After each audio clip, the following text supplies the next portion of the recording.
They were not idle. They were not decorative. They were not waiting. That is the first thing you need to understand before anything else is said, before any name is given or any date is mentioned.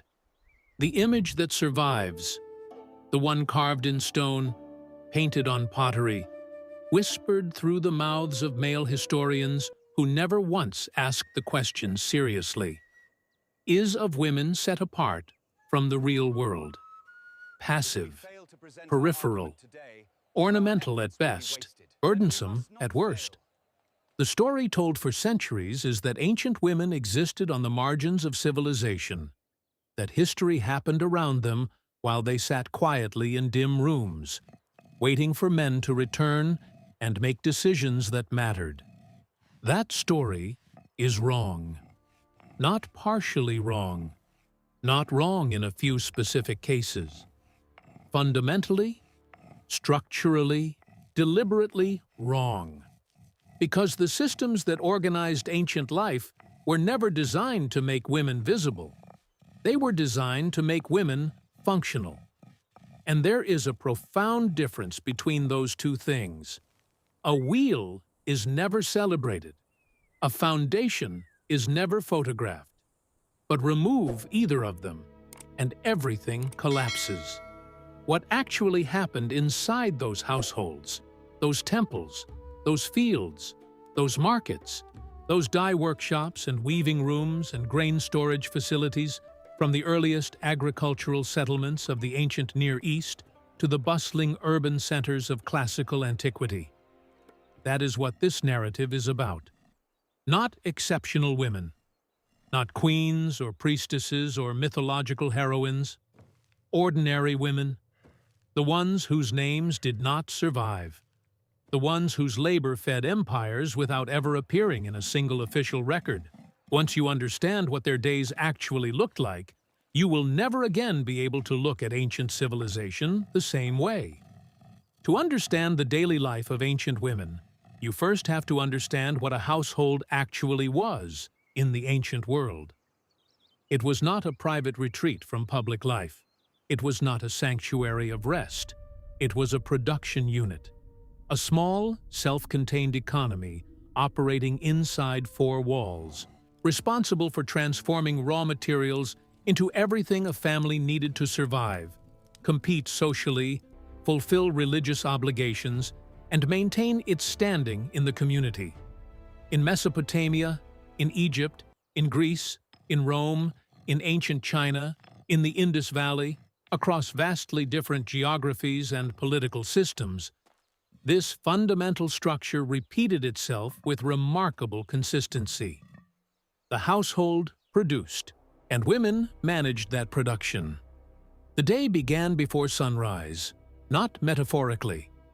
Literally before the sun appeared on the horizon, in the cold half-darkness of early morning, women were already working. In ancient Egypt, the grinding of grain was one of the first sounds a village heard each day. Stone grinding tools, saddle querns in the earlier periods, rotary querns later, required significant physical effort.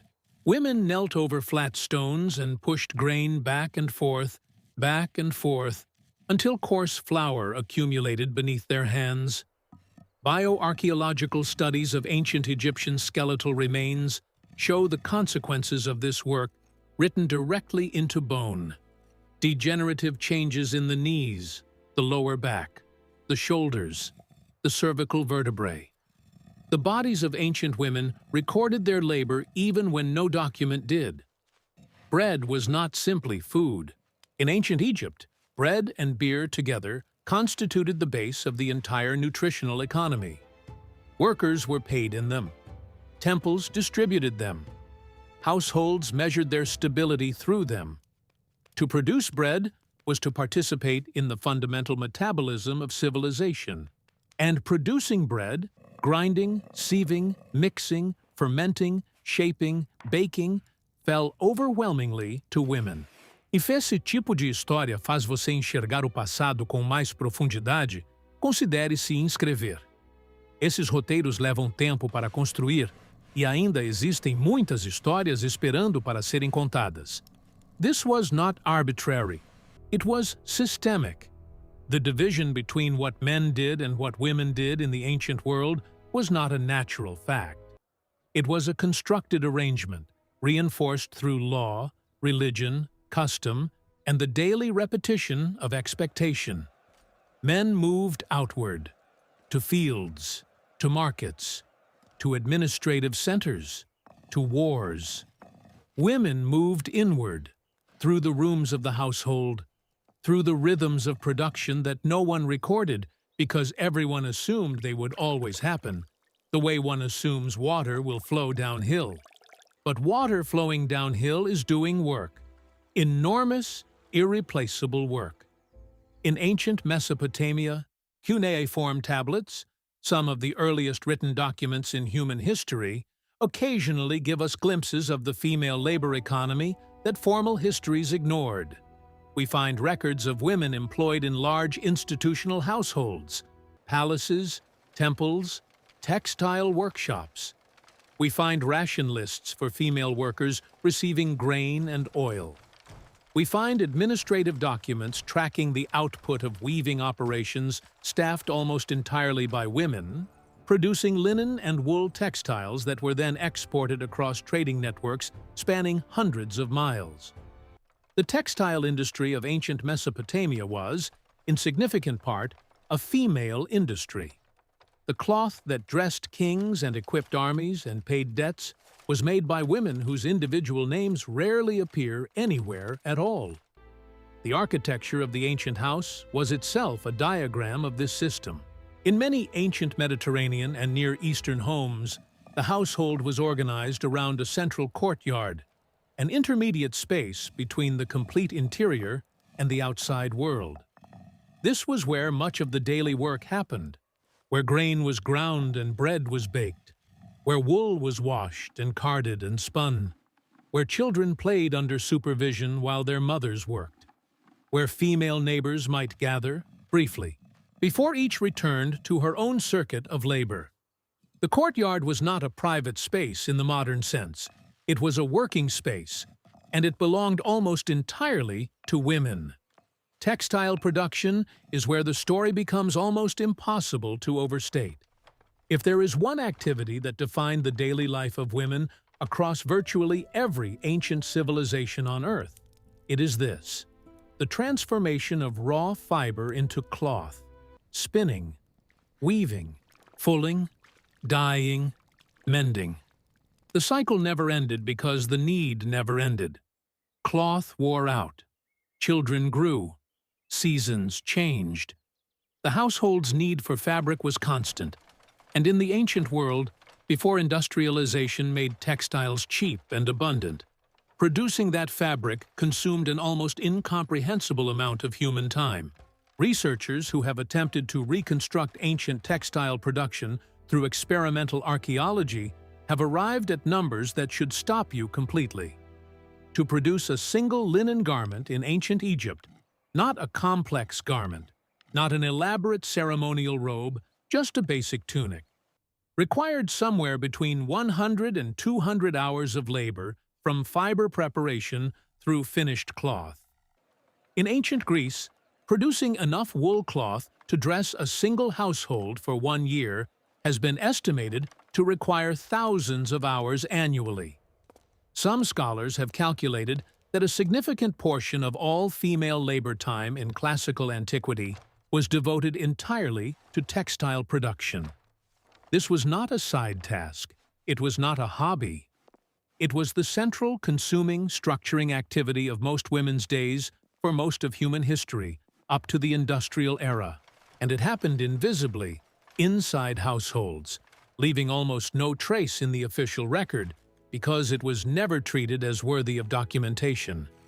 The spindle whorl, a small ceramic or stone weight used to spin fiber into thread, is one of the most commonly found objects in ancient archaeological sites across the world.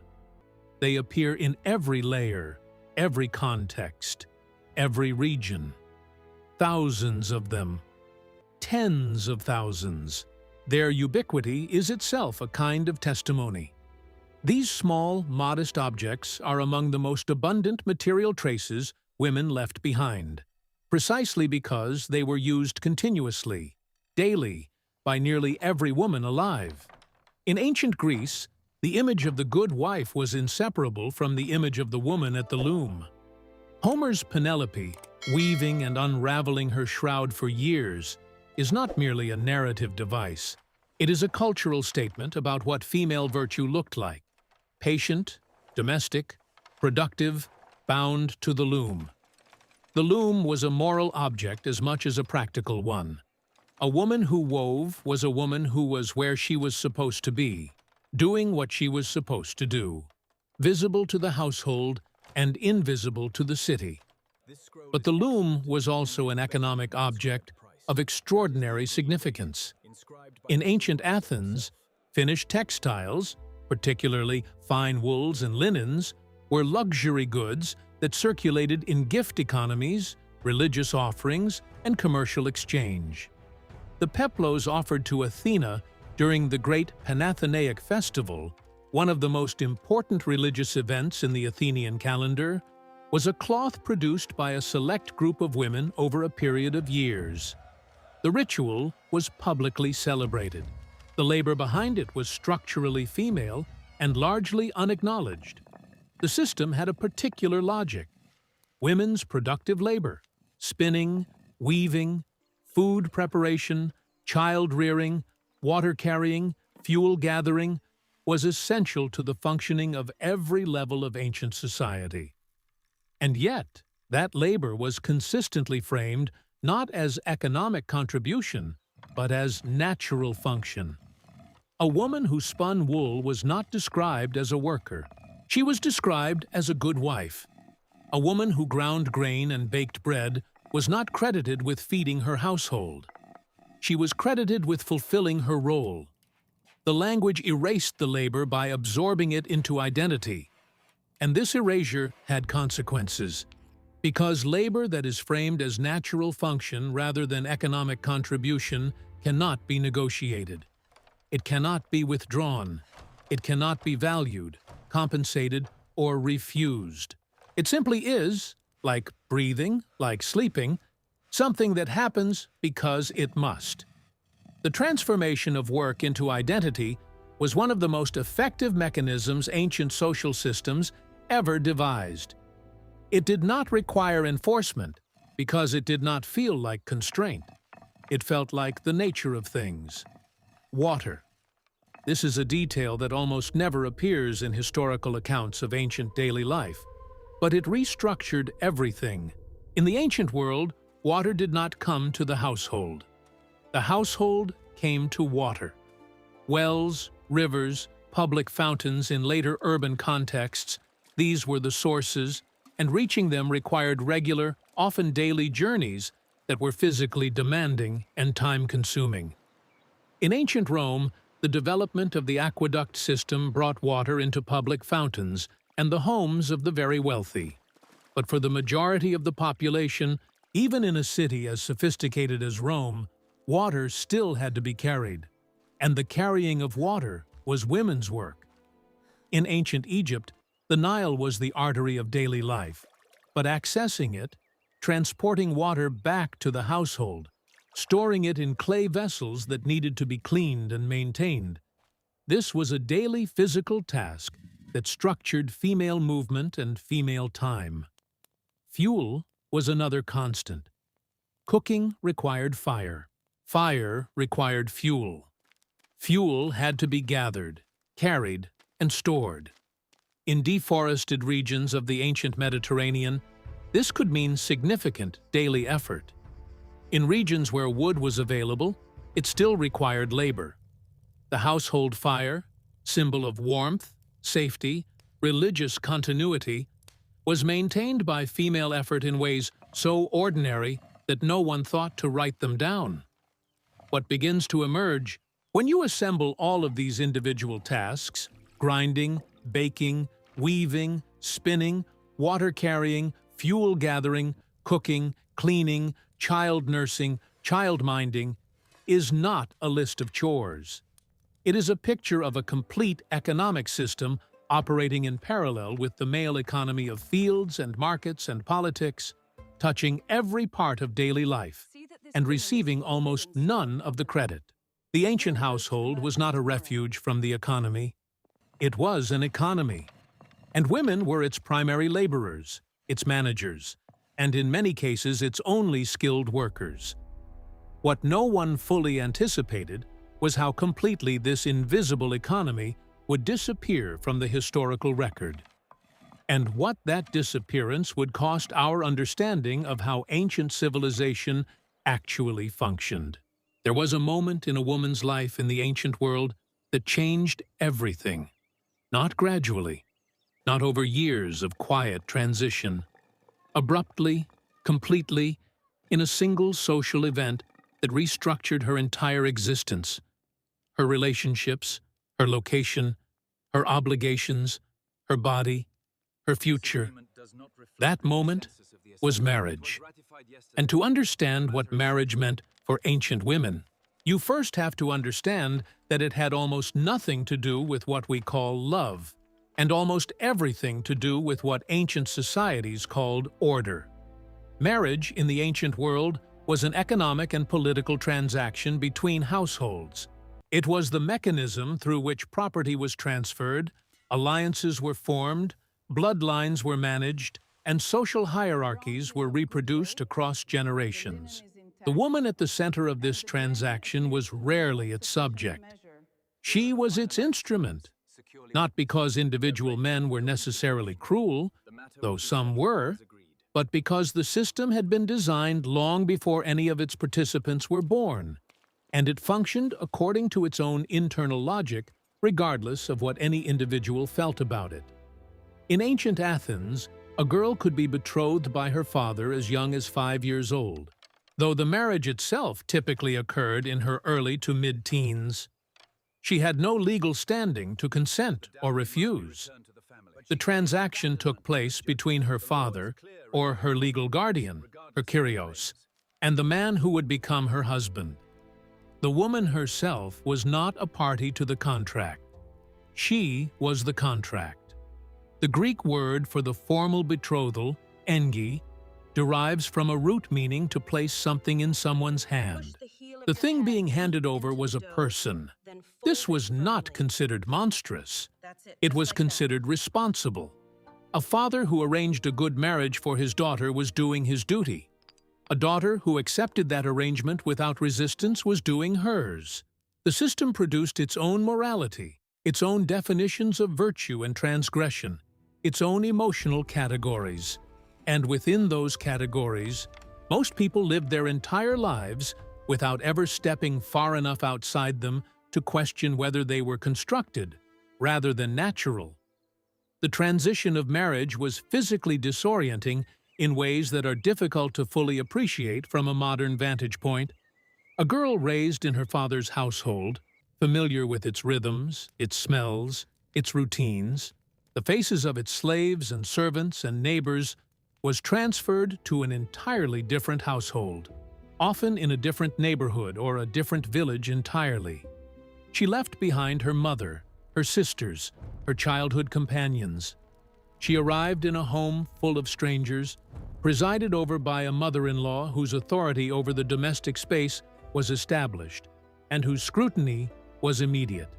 In ancient Rome, this transition was marked by elaborate ritual precisely because its psychological weight was enormous. The Roman wedding ceremony included a formal procession through the streets at night, torchlit, accompanied by music and singing. The bride was carried across the threshold of her new home. She was not permitted to step over it herself, because stumbling would have been a terrible omen. She was lifted, transported. The ritual enacted in physical form what her social reality already was. She had been moved from one place to another by forces larger than herself. Once inside that new household, her primary obligation was clear and immediate: produce children. Specifically, produce sons. The biological pressure on ancient women was relentless and began almost immediately after marriage. In a world without reliable contraception, without safe obstetric intervention, without antibiotics, without any of the medical infrastructure we now take entirely for granted, pregnancy was a recurring condition for most married women, and each pregnancy carried genuine risk of death. Ancient sources document this with a casualness that itself reveals something important. Epitaphs across the Roman world commemorate young women who died in childbirth. Medical writers discuss obstetric complications with clinical detachment. Demographic models suggest that in ancient Rome, to maintain a stable population, the average woman needed to bear 5 or 6 children, accounting for infant mortality rates that in some periods and regions may have exceeded 30% in the first year of life alone. 5 or 6 pregnancies, 5 or 6 recoveries, 5 or 6 periods of nursing, which themselves suppressed fertility temporarily and structured the spacing of births. This cycle could consume 15 to 20 years of a woman's adult life. And through all of it, the household still needed to be managed. The grain still needed to be ground. The cloth still needed to be woven. The fire still needed to be maintained. The other children still needed to be fed and supervised. Pregnancy was not a pause in a woman's labor. It was an additional demand layered on top of a labor structure that never stopped. But here is what the official record almost never tells you. Within this system, constrained, hierarchical, designed entirely around male inheritance and female biological function, women developed forms of authority, knowledge, and influence that the system itself could not easily suppress. Not because they subverted the system, because the system needed them to be competent, and competence accumulates its own kind of power.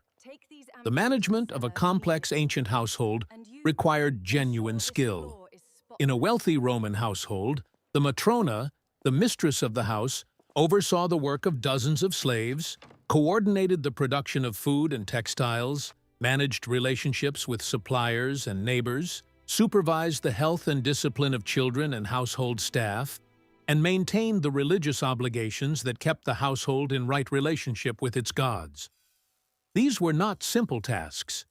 They required memory, judgment, organizational capacity, and the authority to direct others. In ancient Egypt, where women had broader legal standing than in most other ancient cultures, female household managers appear in administrative documents making purchases, initiating legal agreements, and managing property. Egyptian women could own land, inherit independently, initiate divorce, and testify in court. This did not mean Egyptian women were free in any modern sense. It meant the Egyptian system had found it more functional to grant women certain legal capacities than to exclude them entirely. And that functionality had produced a category of female authority that was real, documented, and exercised daily. In ancient China, within the severe hierarchies of Confucian household structure, the senior woman of a household, typically the mother or mother-in-law, commanded genuine authority over the domestic sphere and over the younger women within it. That authority could be exercised with considerable force. A daughter-in-law entered her husband's household at the bottom of a female hierarchy, as rigid and consequential as any external social system. The mother-in-law's judgment shaped daily life completely. What begins to emerge is a picture of nested hierarchies within the broader hierarchy. Women were subordinate to men at the level of law, property, and public life. But within the household, women presided over their own system of rank, authority, obligation, and consequence.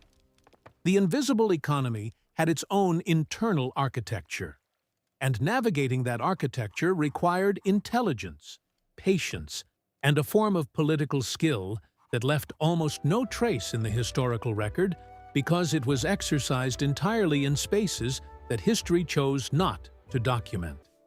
The system was not simply oppression, it was more complicated than that, more durable, more human. There is a place where the daily life of ancient women becomes suddenly, unexpectedly visible. Not in law courts, not in administrative records, not in the philosophical texts that debated the nature of virtue and governance without ever seriously consulting the people who managed the physical world those philosophers inhabited. The place where ancient women become visible is religion. And what that visibility reveals is something that the rest of the historical record works very hard to conceal. That women were not peripheral to the spiritual life of ancient civilization. They were, in many contexts, its primary practitioners. Consider what religion actually looked like at the level of daily life in the ancient world.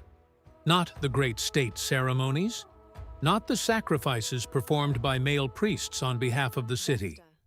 The religion that structured ordinary existence, the prayers spoken at the household hearth each morning, the offerings placed before small domestic shrines, the rituals performed at birth and death and illness and transition, the propitiation of spirits believed to inhabit thresholds and storage rooms and wells, this was overwhelmingly managed by women.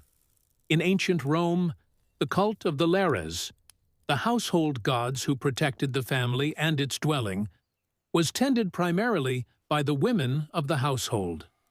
Every morning, in homes across the Roman world, women made small offerings at the lararium, the household shrine, a bit of food, a drop of wine, a flower if the season allowed. This was not ceremonial. It was functional. The gods needed to be maintained in the same way the fire needed to be maintained, in the same way the grain stores needed to be checked. Religion was domestic labor with cosmic stakes.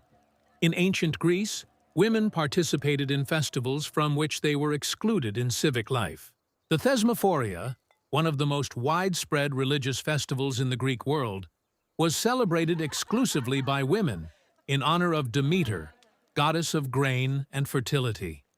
For 3 days, citizen women left their households, camped together on a hillside, performed rituals whose specific content was deliberately kept secret from men, and enacted a temporary inversion of the normal social order. No men present, no male oversight, a collective female space carved out of a world that otherwise refused to create one. The Thesmophoria was not marginal. It was considered essential to the agricultural prosperity of the entire community.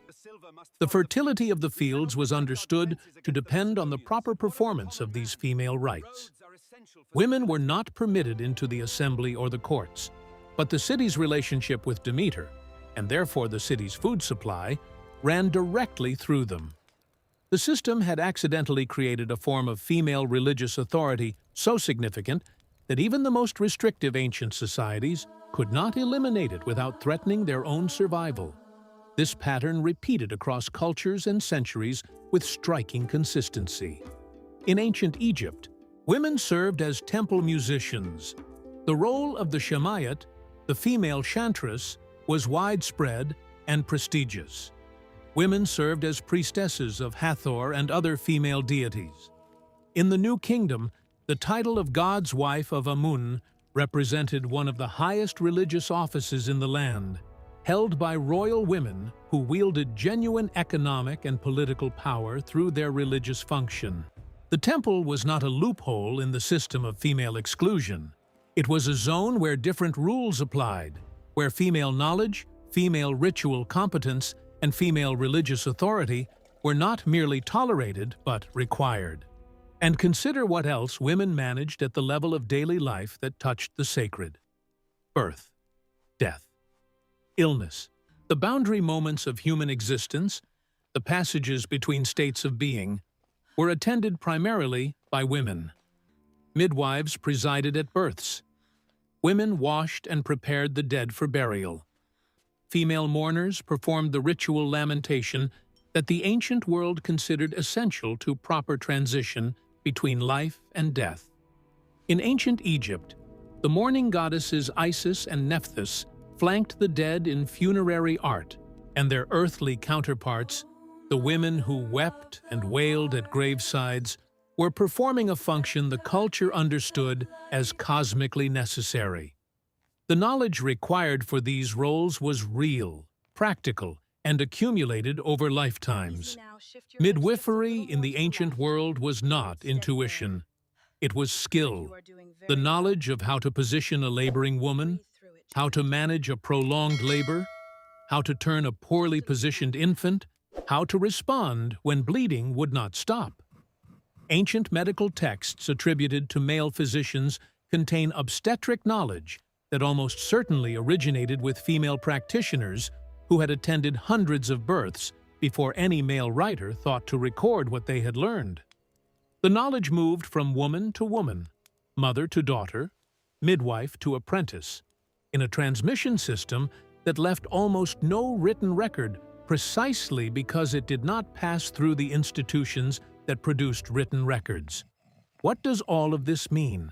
Step back from the individual woman grinding grain before sunrise. Step back from the girl carried across the threshold into her husband's home. Step back from the midwife working in firelight. From the woman tending her household shrine.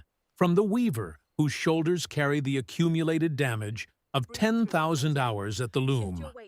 Step back far enough to see the whole structure. What you are looking at is a civilization that could not have functioned for a single generation without the labor, knowledge, biological capacity, and daily competence of its women, and that simultaneously organized itself to ensure those contributions would never be fully credited, never be legally protected, never accumulate into the kind of visible power that might have altered the structure itself. This was not an accident. It was not oversight. It was the system working exactly as it was designed to work.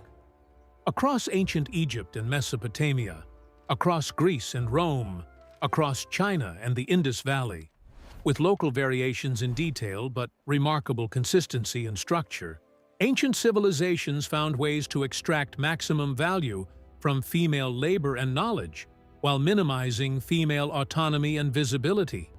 The mechanisms differed, the outcome was consistent, and here is what makes this more than a historical observation. The logic is recognizable. The transformation of work into identity.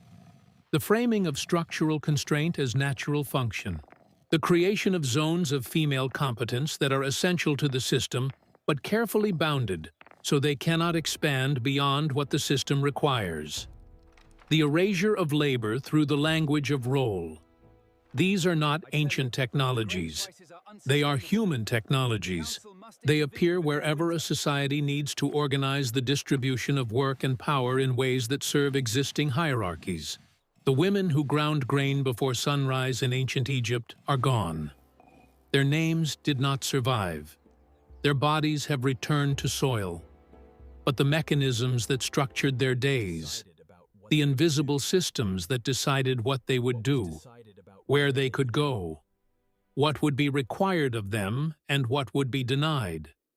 Those mechanisms have a history that does not end in antiquity. To understand what ancient women did all day is to understand something permanent about how human societies organize themselves, about what gets counted and what gets erased, about who carries the weight of civilization and who receives the credit for it. The stone-grinding tools wore down. The women were replaced. The grain kept coming. The system continued.